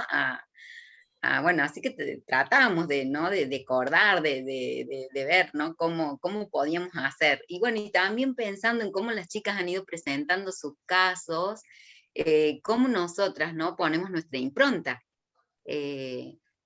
Cómo a través de la experiencia o de esta facilidad que tienen algunas para hablar, para expresarse, y otras que nos ponemos un poquito más nerviosas, cómo uno le pone lo de uno, ¿no? Pero muy lindo, muy lindo, muy lindo porque nos llevó a reflexionar y cómo nos fuimos las tres a buscar esto que habíamos estado en la clase anterior viendo sobre el duelo del niño, sobre el duelo del terapeuta, ¿no? Porque ella se encuentra con un niño que tiene una falla en el cuerpo evidente, ¿no? Que produce un impacto en la familia y bueno, y puede analizar qué impacto sucede, o sea, cómo ella lo resuelve. Así que bueno, es muy rico.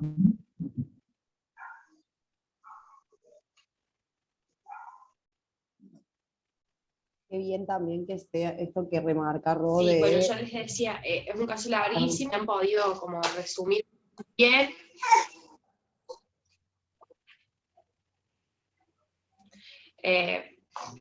Pudieron resumir bastante bien la idea y bueno, comentarla.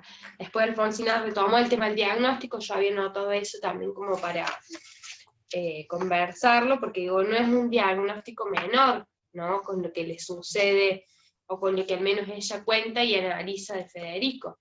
No sé si todas saben lo que es la sindactilia.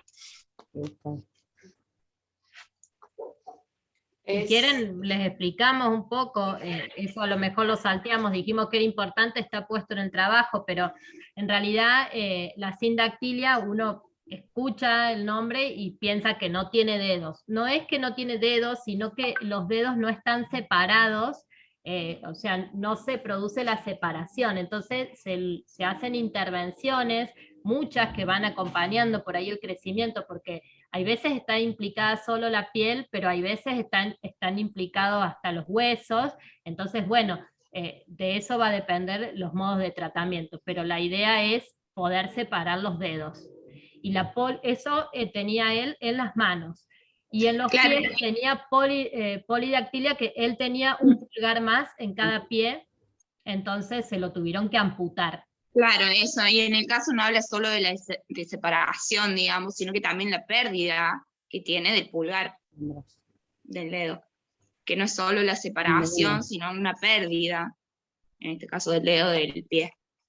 Y cuando a él lo operaban, con cada cirugía, bueno, pasaba un tiempo internado y bueno, con vendas y con yesos también.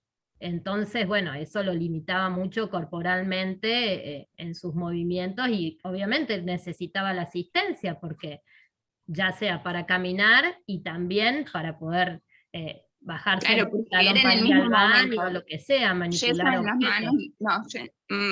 vendas en las manos y yeso en los pies, o sea, en el mismo momento, entonces como que se veía imposibilitado y Lo que necesitaba de un otro. reflexionamos también es que la terapeuta ya en el 96 trabajaba por correspondencia, o sea, cuando él se ausentaba, trabajaban a través de las cartas y su mamá escribía lo que él le decía, interpretaba o hacía y le mandaban. Entonces ella ahora reflexiona, si me hubiera tocado en esta época, hubiera hecho reuniones con los papás a través de plataformas, como los recursos diferentes, pero que ella pudo sostenerlos a través de la distancia. Y cuánto de nosotras tuvimos que pasar por eso, ¿no? El año pasado. Sí, y bueno, la intervención de la mamá fue fundamental porque ella le relataba sueños o lo que el nene manifestaba. Ella era, cuando estaban lejos, era la que le relataba por carta a la terapeuta las ideas del niño, le contaba los sueños. Entonces, bueno, esta madre ahí como intermediaria, y que sí, hoy lo hubiese resuelto mucho más fácil sin tanta intervención también de un otro. O Porque no, quizás, porque creo que a la larga o a la corta era tanto mamá como terapeuta tenían un mismo objetivo, digamos, que era ese niño en común, ¿no? Y cómo trabajar con ese niño. sí, puede ser, pero por ahí a los efectos, digamos, de lograr una separación entre ellos, que era uno de los objetivos, hubiese simplificado muchísimo más la utilización de algún tipo de plataforma que hiciera que el niño se vinculara más directamente con la terapeuta y que la mamá se pueda correr de un modo, por lo menos en esto. Iba a tener que seguir asistiendo desde lo físico, porque bueno, el niño lo necesitaba, pero el vínculo con el terapeuta hubiese podido ser más directo entre ellos dos. Pero bueno, son todas conjeturas, se dio en ese marco, ella pudo responder a esa singularidad del caso y a considerarlo en el contexto en el que estaba inmerso y buscar las estrategias para poder seguir acompañando a este niño en esta dolencia y acompañarlo a la evolución final que se produce, que por lo que ella relata es muy buena.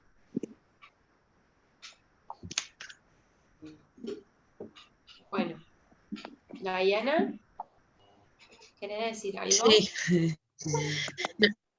Sí, y lo que quería aportar es que de lo último que estoy diciendo, de un montón de cosas, coincido completamente en todo lo que dicen de que era un caso re extenso y que también al leerlo, como era muy, muy psicoanalítico todo, ¿no? Era como que se discutía el tema de poder expresar la idea global, ¿no? Porque tenía un montón de datos y un montón de cosas como muy ricas, pero al mismo tiempo, a nosotros lo que nos pasó es que este ida y vuelta y esta reescritura de la autora, como que nos dificultaba más para poder exponerlo, ¿no? De hecho, en un momento ella de esto de lo de que ella hoy en día haría entrevistas con los padres Skype, por ejemplo, ¿no? Y mismo con el niño, en la parte de las intervenciones quirúrgicas, que estuvo esos 3 meses, cuando había empezado el tratamiento el niño, y ella justo lo había empezado a atender, y para poder, digamos, tener contacto con él, se mandaban cartas, la mamá hacía intermediaria y todo, bueno, ella hubiera en ese momento utilizado la plataforma de Skype. Eso lo pone en el trabajo, por ejemplo, ¿no?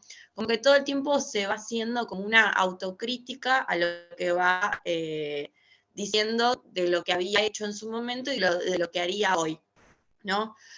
Mismo también me gustaría agregar el tema, por ejemplo, de los dibujos, que ella narra un montón los dibujos en el trabajo que le hace hacer a Gustavo, digamos, en realidad que él manifiesta, ¿no? Que primero hace una interpretación de los mismos y después termina haciendo totalmente otra interpretación, ¿no? Por ejemplo, en un momento habla específicamente de esta familia que duela particularmente el sufrimiento de no haber nacido el hijo esperado, ¿no? Y él lo puede manifestar en los dibujos, justamente en la transferencia se puede observar esto, ¿no? Y cómo él tiene que volver, también hay una parte que dice la emergencia de las manos, y habla de cómo él tiene que volver a crear estas manos, ¿no? Que le nacieron con esta dificultad, y cómo él tuvo que otorgarle un nuevo sentido, ¿no? Y mediante el proceso de terapia lo pudo lograr, junto a la construcción de su cuerpo, ¿no? Y la cantidad de juegos que hace con él para poder lograrlo también en la transferencia. como por ejemplo, había uno, nosotros nos centramos mucho en el proceso y en las intervenciones específicas que ella hizo, ¿no? Esto de él poder encontrarse dentro de una casa y jugar adentro de una casa, en donde él se encontraba en la parte de la puerta y no era un objeto agregado, sino que él era la puerta, y donde ahí estaba en el proceso de poder salir y volver, entre comillas, a nacer, ¿no? Hicimos mucha interpretación en base a estos juegos que ella hacía. Y después en la última parte que ella menciona un juego del teléfono, ¿no? Que él en una habitación se encontraba y ella estaba en otra y él cierra la puerta. Entonces ahí ella determina de que, bueno, él entendió esto del cuerpo propio, que no estaba anexado al cuerpo del otro, ¿no? Que es lo que tanto estaba buscando. Y también coincido con las chicas que nosotras pusimos en nuestro trabajo, en la parte de discusión, que el acercamiento y la intervención de otros profesionales hubiera sido adecuada. De hecho, por ejemplo, en la escuela, yo soy maestra de educación especial, con especialización en neuromotores, y de hecho la escuela decía que lo que le pasaba a Gustavo era un problema en lo que tiene que ver con la maduración, ¿no? Y no tenía nada que ver con respecto a eso. Entonces hubiera estado bueno que intervenga, digamos, una maestra de apoyo a la inclusión, los apoyos que hubiera requerido Gustavo en la escuela. Yo pensaba, ¿no? Desde mi área, ¿no? No sé, apoyapiés, ¿no? Intervenciones para poder escribir, ¿no? Un lápiz engrosado, un pizarrón movible, ¿no? Cuestiones que tienen que ver con la escuela que no se ponían de manifiesto, también desde la psicomotricidad, desde la kinesiología, ¿no? Bueno, pensamos mucho estas cuestiones. Y más o menos como lo mismo, pudimos inferir en lo mismo de lo que las chicas pudieron decir. Solo agregar esto de las intervenciones de ella, de los juegos y de los gráficos que predominaban mucho en la redacción y en el caso.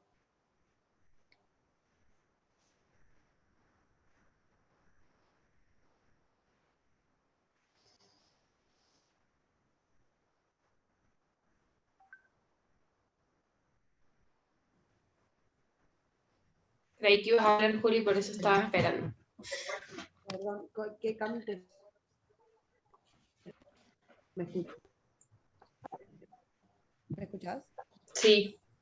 Escucho de a poco Sí. porque vivo sobre la ruta y me tengo que poner el auricular a veces porque no escucho nada.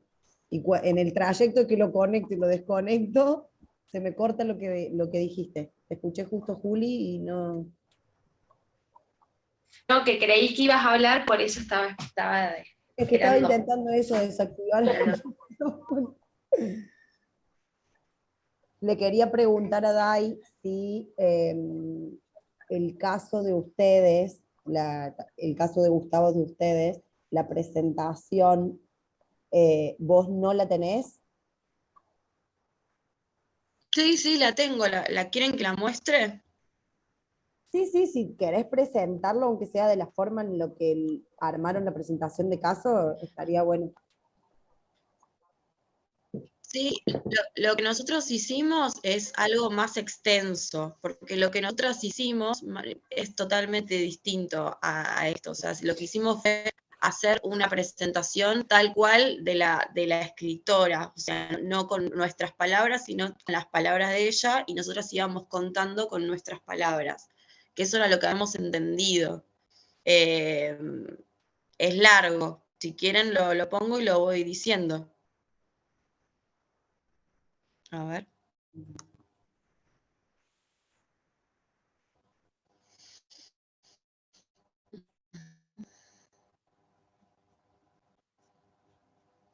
A ver.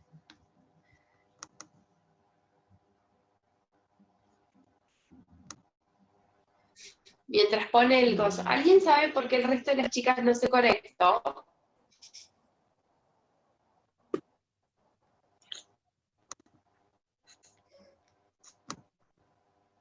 Ok, Pilar había tenido un problema en el trabajo, recién estaba volviendo a la casa.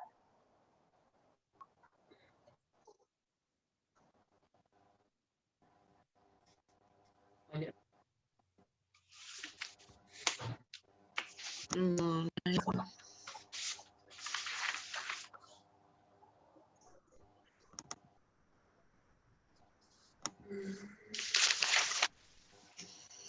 No, no me deja compartir. Yo lo mandé, lo pueden abrir ustedes, a mí no me deja abrirlo.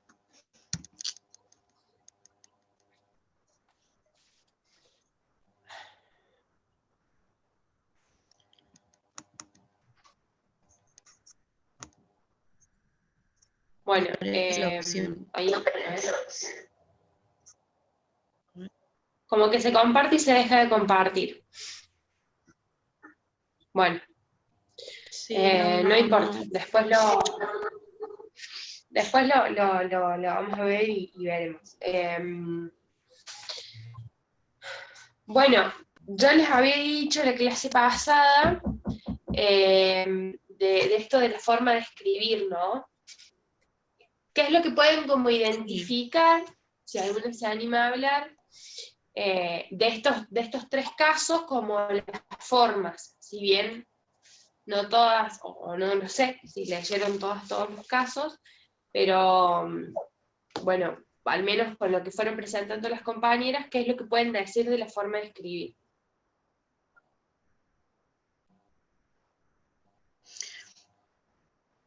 Yo lo que pude observar es esto que yo mencionaba antes, ¿no? Como bien narrado y descriptivo, ¿no? Es lo que yo observé del caso. Y eso es lo que a mí me complicaba al momento de poder exponerlo, ¿no? Como que no quería tocar esa narración, digamos. Como bien explicativo,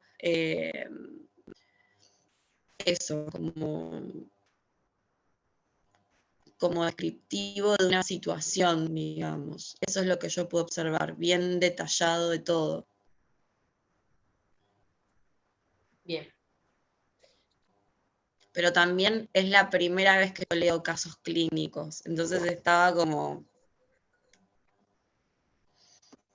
Cami, no sé si te referís bueno, a esto que explicaba un poco yo cuando la escritora o la persona que nos presenta su caso, primero nos ubica en cuanto a la línea, a su línea teórica, a su marco referencial, porque es muy distinto, o sea, leer un caso y no saber cuál ha sido su formación, ¿sí? Sobre qué lineamientos sienta sus bases. Entonces me parece que ahí está la diferencia. Las narraciones donde se incluyen más detalles, donde en el caso, por ejemplo, Federico, todos los datos que tenían las chicas, tan diferente al de Gustavo.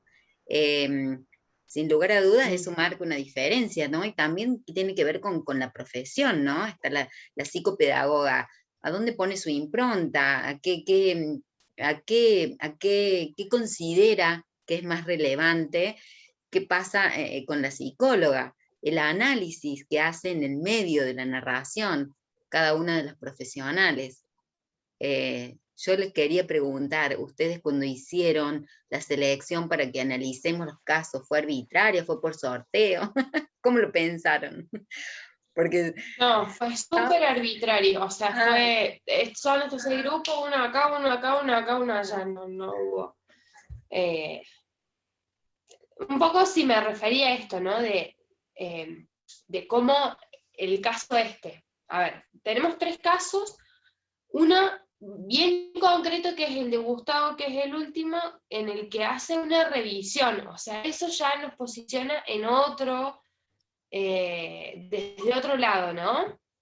No está escribiendo por primera vez, sino que está retomando algo que ella escribió y lo está como dándole una vuelta de tuerca más, viendo, bueno, esto me faltó, esto no. Entonces ya ahí también ella haciendo como una revisión, ¿sí? Pero más allá de eso, digo, este caso está escrito como muy analítico y cada cosa que hace como que lo va analizando, ¿no? Distinto a el de Federico, que va como poniendo el foco más en las intervenciones, en qué intervenciones va a hacer, qué intervenciones no va a hacer, qué intervenciones hace ella. O sea, no está puesto tanto en el caso en sí, ¿sí? Y en la producción del niño, sino en la intervención que ella hace. ¿Sí? El análisis del caso clínico está puesto en eso, en la intervención. Sí. Y el caso de Ramiro, sí también está puesto más como en el niño, ¿no? En esto de, bueno, a ver qué diagnóstico tiene el niño, qué es lo que le pasa, lo relaciona con su historia, ¿sí? A eso me refería. Como estas grandes diferencias. Me parece que en general todas lograron, como en algún punto, como les decía en la clase pasada, dar cuenta un poco de esto, ¿sí? Con lo que cuentan, con lo que escriben. Como que lo dicen sin decirlo, como se les dije en la clase pasada.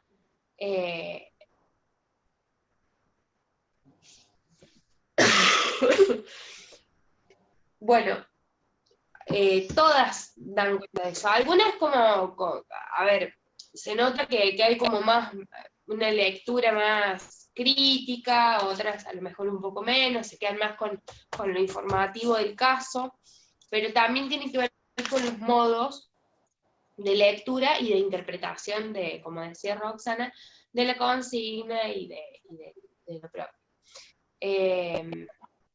A pesar de eso, quiero saber cómo la experiencia. ¿Puedo? Sí. Ahí me parece que también Roxana preguntaba esto de cómo se habían elegido los grupos, y yo creo que también cómo quedaron conformados los grupos hicieron quizás que algunos casos se pudieran tener varias lecturas distintas en relación a la diversidad de profesiones, y otros un poco menos.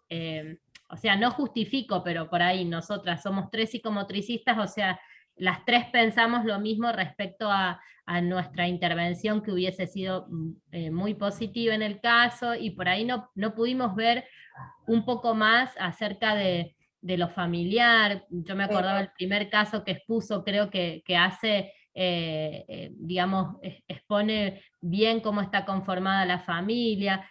Por ahí con otra formación, con otra mirada, uno busca en ese caso algunos datos que a ellos le parecen de mayor utilidad. Entonces es como que con profesiones diversas, el análisis de cada caso pudo ser, digamos, más amplio. Y en nuestro caso éramos justo 3 psicomotricistas, por eso preguntaban, ¿fue casual, no fue casual? A lo mejor, digamos, justo tocó como dicen ustedes, pero por ahí la diferencia se nota. Me hubiese gustado por ahí compartir con un psicólogo, a ver qué pensaba un psicólogo, de este caso Gustavo, trabajando conmigo como psicomotricista, cuál hubiese sido la discusión sobre mi intervención.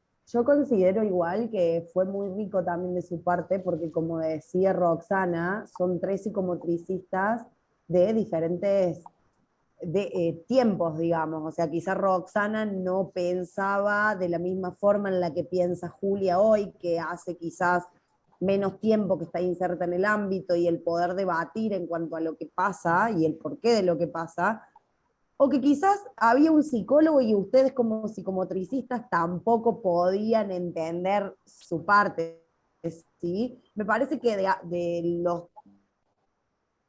de todos los lados fue muy rico el trabajo de todas, porque es interesante también que cuando viene un problema que está abordado desde la psicología, ¿cómo ponemos nosotras nuestra impronta desde la psicomotricidad? ¿Sí? Y que también es muy rico desde su parte haberlo tomado a eso y a decir, bueno, mira, hoy desde la psicomotricidad nosotros consideramos esto y nos replanteamos, por ejemplo, qué hubiese pasado si alguien de psicología nos explicara quizás este caso que fue un poco más psicoanalítico. ¿Sí? ¿Se entiende? Me parece que igual se le puede sacar el provecho igual, más allá de que quizás era del lado de la psicología explicarles en términos más psicológicos, a qué hacía referencia la autora, pero del lado de ustedes, de psicomotricistas, decía, bueno, mira, a esto psicológico, ¿cómo le aplicamos nosotros hoy psicomotricidad? ¿Sí? Pero de todas formas los grupos fueron completamente al azar. Fue como, bueno, este apellido, Cami, ¿vos qué pensás de esto? Y quedaron armados así. ¿Sí? ¿Cómo será que Cami recién le dijo a Ro Paola? Y yo digo, ¿qué Paola? No tengo ninguna anotada Paola. O sea, para que se den cuenta de eso, que no fue... Y que la mayor de las partes somos psicomotricistas también. Les cuento, referido a esto, cuando yo cursaba hace muchos años, nos decían, ¿no? Esto de tomar y preguntar el nombre del niño y cómo lo eligieron, cómo le dicen en la casa, cómo le dicen los amigos. Un dato muy importante. Roxana, ¿dónde cursaste? En el Cabret. O sea que No les quiero ni decir cuántos años, pero casi 25. ¿Sos de Somavilla? Claro. Soy de la Somavilla, re clínico, sí.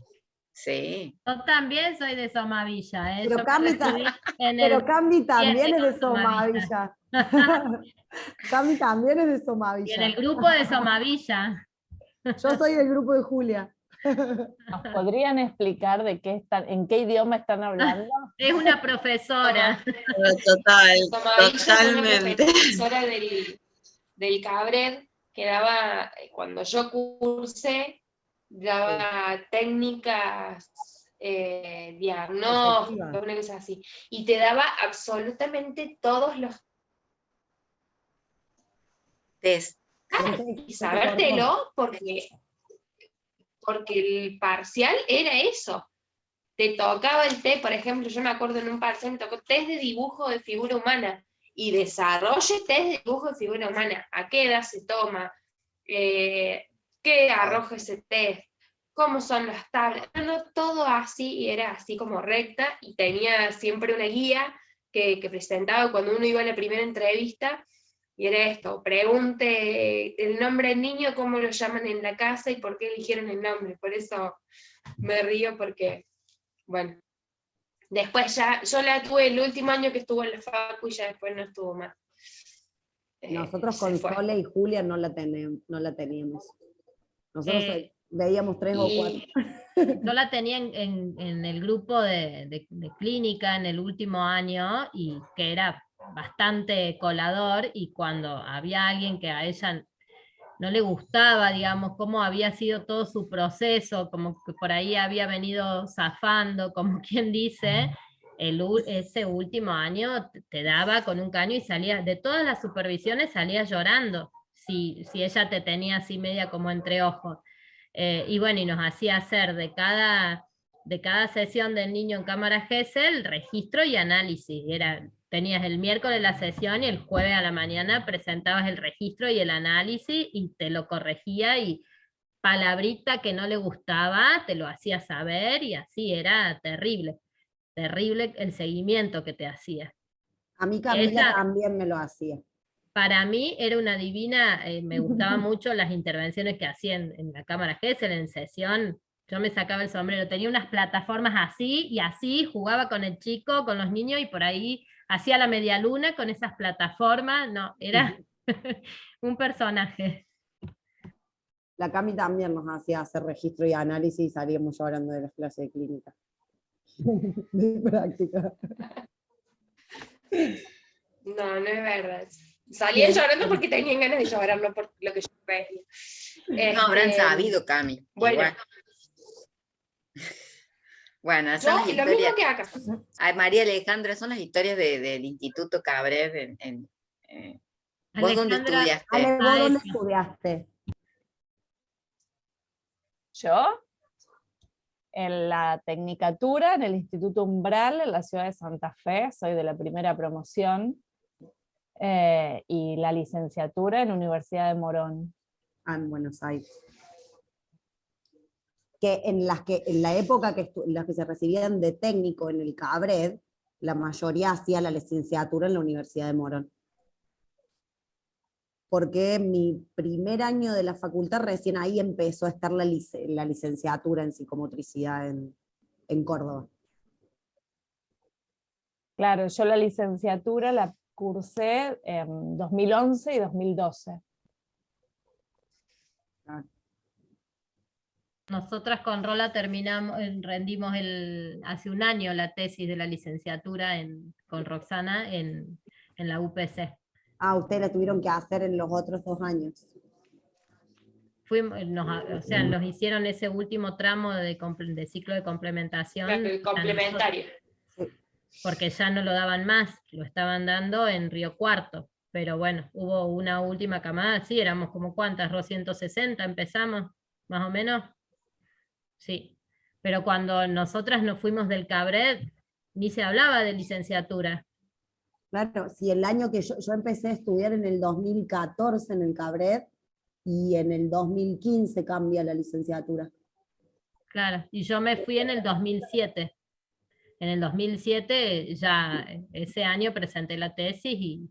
No, ese año me entregaron el título. Pero Cami, ¿vos sos de la época de las primeras licenciadas o no? ¿Vos sos el Yo primer soy año? de la camada de la primer camada de licenciadas. Claro, de la plena. y nosotros la segunda, con Sole. Sí. Así que bueno. Sí, como Bueno, chicas por todos lados.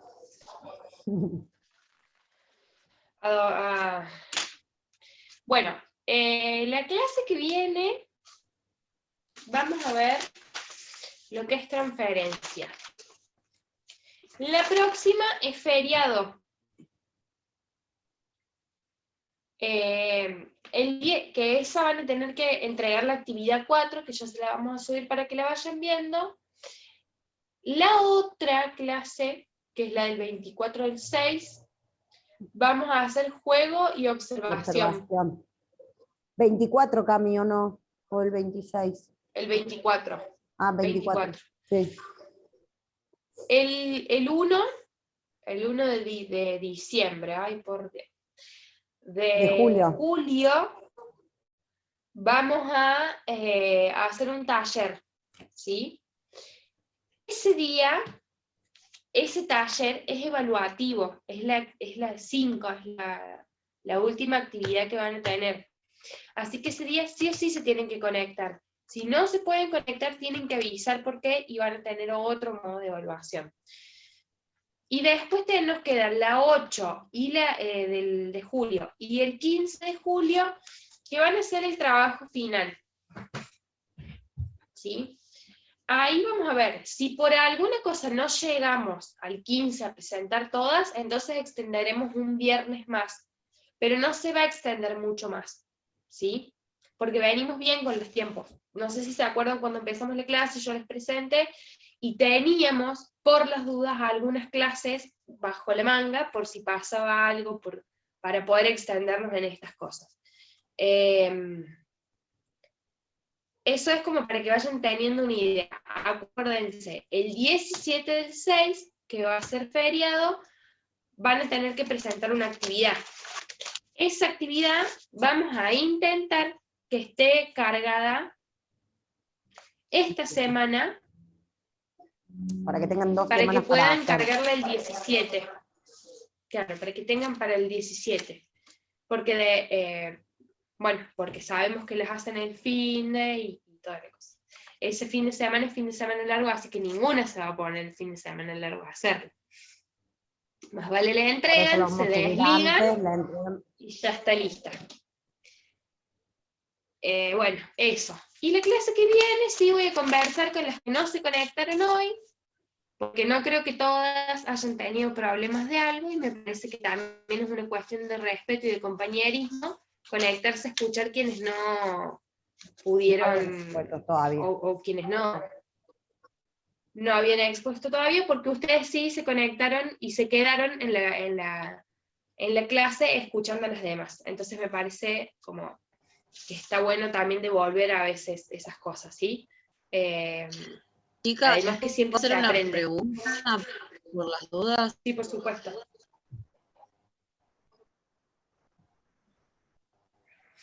la clase que viene, ¿quieren que yo dé de vuelta con Sil o cómo haría yo?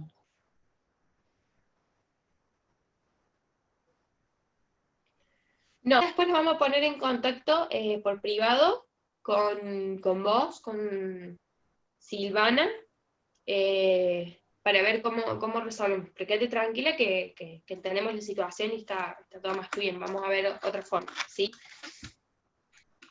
Bueno, gracias. No van a desaprobar el trabajo por esto, o sea, no, quédense tranquilas que no lo van a desaprobar. De hecho, todas aprobaron, ya les vamos a subir las notas. Bueno, sin más. Bueno, gracias por todo. Gracias. Nos vemos. Buen fin de para Buen fin de todas. para todas. Chao, chao. Gracias.